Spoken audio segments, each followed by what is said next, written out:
Nous évoquons régulièrement dans ce journal la lutte contre le gaspillage et les enjeux liés à la protection de l'environnement. Chaque Français produit en moyenne 458 kilos de déchets par an. Certaines municipalités incitent leurs habitants à recycler.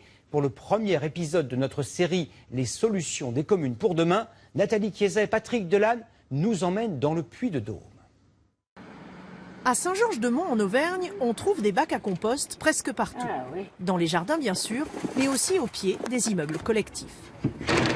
Même la grande surface locale s'y est mise. Chaque jour, Joachim trie les fruits et légumes impropres à la vente.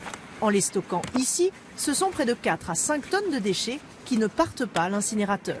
Résultat, des économies immédiates pour le supermarché. C'est 2 000 € sur le compostage et à peu près entre 4 000 et 5 000 € sur le fait qu'on recycle nos cartons et nos plastiques. Donc sur une année, ça fait 6 000 €. Pour la commune, fini les achats d'engrais chimiques. Les jardiniers utilisent le compost produit par tout le village pour entretenir les espaces verts. En un an, 20 tonnes de biodéchets ont ainsi été réutilisés. Ça génère des économies puisque ce n'est pas des déchets qu'on va collecter, donc on ne va pas transporter, qu'on ne va pas traiter ailleurs. Et cette richesse-là, on l'exploite localement. Qu'est-ce qui va au compost après? Lutter contre le gaspillage passe aussi par l'éducation. La peau de la clémentine. La peau de la clémentine. Chaque midi à la cantine, les enfants sont invités à trier ce qu'ils n'ont pas consommé. Une attitude qu'ils peuvent ensuite reproduire à la maison. On garde tout ce qui est nourriture, tout ce qu'on avait mangé, qui reste de la peau et des déchets qu'on n'a pas fini.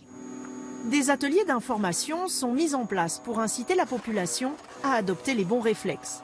7 habitants a bénéficié par exemple d'un tarif préférentiel pour l'achat d'un broyeur végétal.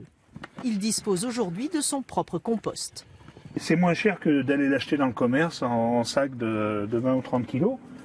Lorsqu'on dispose d'une surface suffisante, le meilleur allié reste quand même les gallinacés, et ça n'a pas que des inconvénients. J'ai 5 poules, j'arrive à avoir 3 œufs par jour en moyenne. En Auvergne, déjà 85 000 habitants ont choisi de bannir de leurs poubelles épluchures, restes alimentaires et autres végétaux.